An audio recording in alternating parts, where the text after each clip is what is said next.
You want to help? Go get the stool. Hey, try that one. Oh, You want to do that one? Put that one in there too?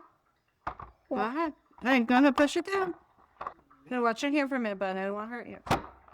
Perfect hand for chef tool, the rapid prep mandolin. I think that's enough fries, buddy. One more. yeah. All right, take out the potato. Look. Look. Take out a potato. Oh, you have one. Yeah. Hey, don't touch that. Don't touch that. No, Steven. No touching that. We're not done yet. One more. You want to do one more? Yeah. Fries for dinner. You ready? Yeah. Not Steven. I think that's a good, buddy. That's a lot of fun. Yeah, one more. All right, last one, Steven, then no more. Can you put those in the sink for me, buddy? We're going to let these soak. The soaking of the potatoes helps the starch to kind of break apart, but it also helps the potatoes to crispy